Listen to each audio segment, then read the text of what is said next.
ସରକାରଙ୍କ ଯୋଜନା ମାଳମାଳ। ତେବେ ଜରୁରୀକାଳୀନ ଆମ୍ବୁଲାନ୍ସ ସେବାରେ ଅବହେଳା ଯୋଗୁଁ ନବଜାତ ଶିଶୁ ହରାଇଲା ଜୀବନ। ଏପରି ଏକ ଦୁଃଖଦ ଘଟଣା ଘଟିଯାଇଛି କୋରାପୁଟ ଜିଲ୍ଲା ବନ୍ଧୁଗାଁ ବ୍ଲକଠାରେ।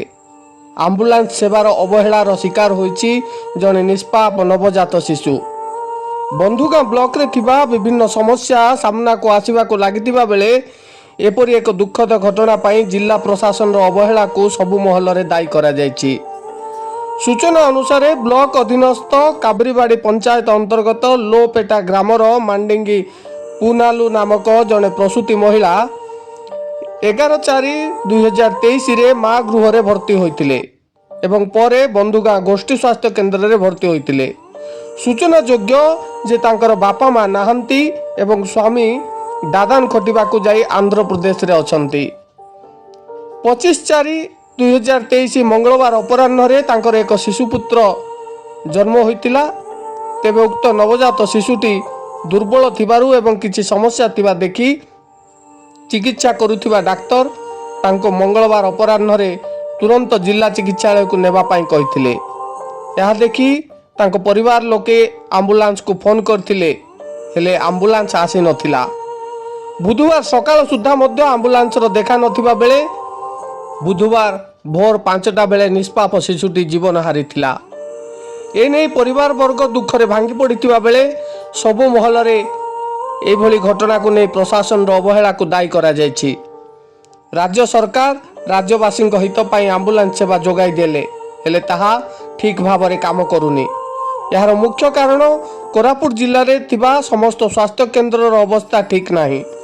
ଠିକ୍ ସମୟରେ ରୋଗୀଙ୍କ କାମରେ ଆମ୍ବୁଲାନ୍ସ ମିଳୁନଥିବା ସାଧାରଣରେ ଅଭିଯୋଗ ହୋଇଛି। ଆଜି ଏହିଭଳି ଏକ ଅବହେଳାର ଶିକାର ଜଣେ ଆଦିବାସୀ ମହିଳାଙ୍କୁ ହେବାକୁ ପଡ଼ିଛି। ଆମ୍ବୁଲାନ୍ସ ନ ମିଳିବାରୁ ପୁତ୍ର ସନ୍ତାନକୁ ହରାଇଛନ୍ତି ଜଣେ ଆଦିବାସୀ ମହିଳା। ଏଥିପାଇଁ ଦାୟୀ କିଏ? ଏଥିରେ ସମ୍ପୃକ୍ତ ଆମ୍ବୁଲାନ୍ସ କର୍ମଚାରୀମାନଙ୍କ ଉପରେ ଦୃଢ଼ କାର୍ଯ୍ୟାନୁଷ୍ଠାନ ଗ୍ରହଣ କରିବାକୁ ସବୁ ମହଲରେ ଦାବି ହୋଇଛି। ଆଜିର ଯେଉଁ ବନ୍ଧୁଆ ସିଏଚ୍ରେ ଯେଉଁ ଘଟଣା ଘଟିଛି ହୃଦୟ ବିଦାରକ ଘଟଣା। ଯେହେତୁ ଗୋଟେ ଗରିବ ଲୋକ ମେଡ଼ିକାଲ ସାହାଯ୍ୟ ପାଇଁ ଆସିଲେ କେଉଁ ପ୍ରକାର ହନ୍ତସନ୍ତ ହେଉଛନ୍ତି ଆଖିରେ ନ ଦେଖିଲେ କହିହେବ ନାହିଁ। ଗତ 11/4/2023ରେ କାବିରଡ଼ି ଗ୍ରାମ ପଞ୍ଚାୟତ ଲୋପେଟାର ପୁନାଲୁ ମାଣ୍ଡିଙ୍ଗ ବୋଲି ଜଣେ ଗର୍ଭବତୀ ମହିଳା ମହାଗୃହରେ ଭର୍ତ୍ତି ହୋଇଥିଲେ। ଯେହେତୁ ତାଙ୍କର ପ୍ରସୂତି ସହଜ ହେବ ବୋଲି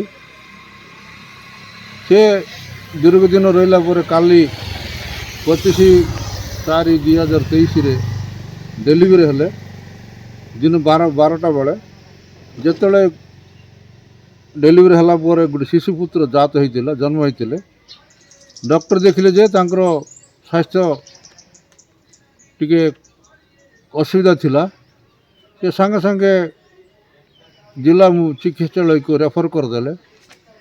12ଟାରୁ ସେମାନେ ଗାଡ଼ିର ଅପେକ୍ଷାରେ ଥିଲେ। ବର୍ତ୍ତମାନ ବନ୍ଧୁଗାଁ ସିଏଚ୍ରେ 108 ଗାଡ଼ି ନାହିଁ, ନାଣପାଟଣାରେ ନାହିଁ, ଲକ୍ଷ୍ମୀପୁରରେ ନାହିଁ, ଏପରି 40 କିଲୋମିଟର ପରିଧି ଭିତରେ ମଧ୍ୟ କୌଣସି ଗାଡ଼ି ବ୍ୟବସ୍ଥା ନାହିଁ। ଯାହାଫଳରେ ଦୀର୍ଘ 17 ଘଣ୍ଟା ଅପେକ୍ଷା କରି ସକାଳ 5ଟା ବେଳେ ଶିଶୁପୁତ୍ର ପ୍ରାଣ ହରାଇଲା।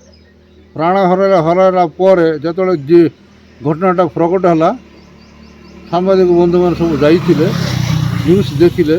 ତରବରିଆ ଭାବରେ ଶିଶୁପୁତ୍ରଟାକୁ ସେ ଫିଙ୍ଗି ଦେଇକି ତାଙ୍କୁ ଅଟୋରେ ଘରକୁ ପଠାଇଦେଲେ। ଏହା ହେଉଛି ସିଏଚ୍ ବନ୍ଧୁଗାଁର କାରନାମା। ଶାସନରେ ଯେଉଁ ଡିଣ୍ଡିମି ଫିଟୁଛନ୍ତି କେବଳ ବିଜ୍ଞାପନରେ। ମୋ ସରକାର 5T ଏଗୁଡ଼ା ସବୁ ବିଜ୍ଞାପନ, ତାଙ୍କର ଲାଭ ପାଇଁ ସେଇଟା କରାହେଉଛି, କିନ୍ତୁ ଲୋକଙ୍କ ପାଇଁ ନାହିଁ। କୌଣସି ଜିନିଷ କୌଣସି ଯୋଜନା ଲୋକଙ୍କ ପାଖକୁ ପହଞ୍ଚୁନାହିଁ। ଯେଉଁଟାକି ଆଜି ଆମର ମେଡ଼ିକାଲ ବ୍ୟବସ୍ଥା ହେଉ, ଶିକ୍ଷା ବ୍ୟବସ୍ଥା ହେଉ, ରାସ୍ତାଘାଟ ହେଉ, ଯେଉଁଟାକି ଆମେ ଆଖି ଆଗରେ ଦେଖୁଛୁ, ଆମେ ପ୍ରତିବାଦ କରୁଛୁ। ଏ ବିଗତ 4 ତାରିଖରେ ଆମେ ଏ ମେଡ଼ିକାଲ ଉପରେ ଆମେ ଦାବି ଜଣାଇଥିଲୁ ବ୍ଲକ କଂଗ୍ରେସ ତରଫରୁ। ଆମର 5T ପର୍ଯ୍ୟନ୍ତ ଆମେ ଲିଖିତ ଆକାରରେ ପଠାଇଛୁ, କିନ୍ତୁ କୌଣସି ପ୍ରତିକାର ନାହିଁ। 20 ଦିନ ହୋଇଗଲା, କର୍ଣ୍ଣପାତ କଲେନି। ଯାହାଫଳରେ ଆଜି ଏ ଘଟଣା ଘଟିଛି।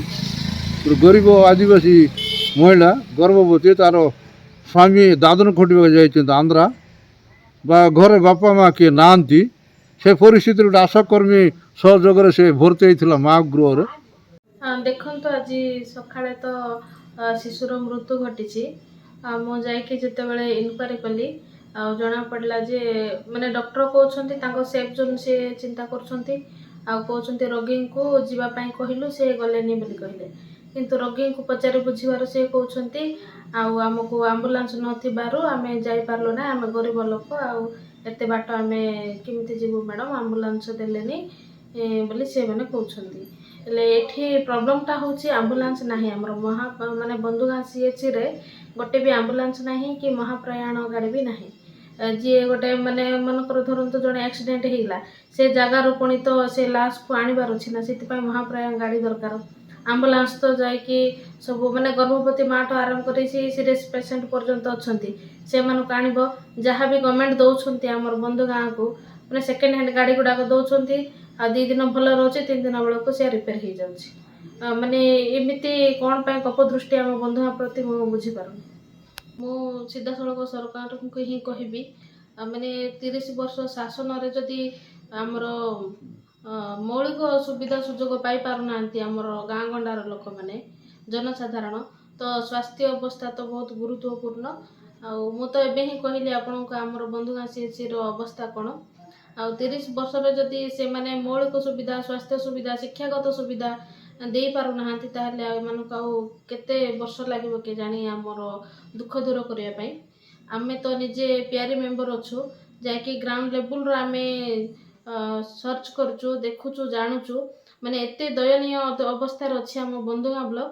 ଆମ ବନ୍ଧୁଗାଁ ବ୍ଲକ ବୋଲି କୁହାଯିବନି, ପୁରା ଟୋଟାଲି ଓଡ଼ିଶାଟା କହିଲେ ଚଳେ। ମାନେ ଏତେ ଦୟନୀୟ ଅବସ୍ଥା ଦେଖିଲେ ଦୁଃଖ ଲାଗୁଛି। ସରକାର ଏତେ 30 ବର୍ଷର ବାହା ନେଉଛନ୍ତି କ'ଣ ପାଇଁ ମୋତେ କିଛି ବୁଝାପଡ଼ୁନି। ବନ୍ଧୁଗାଁରୁ ବିବେକ କୁମାର ଗେମ୍ବାଲିଙ୍କ ରିପୋର୍ଟ, ଠିକ୍ ଖବର।